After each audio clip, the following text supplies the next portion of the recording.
So the House Oversight Committee has released a report. Now, they are claiming, without really any evidence, that Joe Biden was diminished and that his aides were using the auto pen. Now, what is an auto pen? It's effectively a device where a stylus will trace a signature and then it will be connected to an arm, and basically as it goes across the signature with the stylus, it will recreate the signature onto a piece of paper. Now, they have been trying to claim for years now that Joe Biden was diminished, and they've been saying ever since Donald Trump was in office that everything Joe Biden signed was signed with an auto pen, and that it should all be considered null and void. Here's the problem.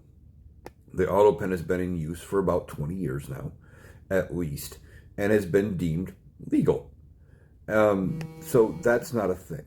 And there's no evidence that Joe Biden was actually diminished.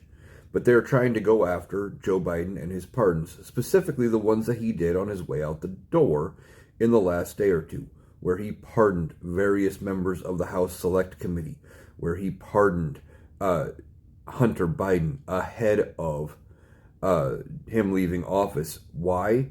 Not because he necessarily even wanted to, but because he felt he had to, because this administration would go after them and want to charge them. And now House Republicans are trying to come up with a way to undo those pardons. But there's been no precedent for ever undoing a presidential pardon once it's been granted.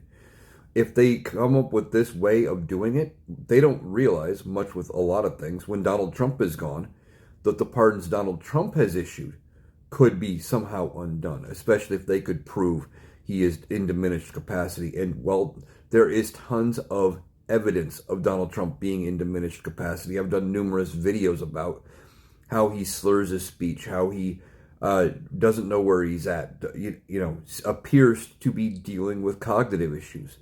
And if they can somehow find a way to undo Biden's pardons, and anything Biden has signed or that was signed for Joe Biden at his direction with the auto pen, that would mean they could do the same thing to Donald Trump. So they're not looking past the end of their nose. They just want to win against Joe Biden so they can turn around and go after people Donald Trump wants to go after. I think this is ultimately going to turn out to be nothing. If they attempt to overturn these pardons, it's going to end up in court. And I don't even know if this Supreme Court would be willing to overturn any sort of deal where they try to go against presidential pardons by a previous president. But we'll have to see how it plays out. But they're reaching for this one because they need a win, and this is the best they've got.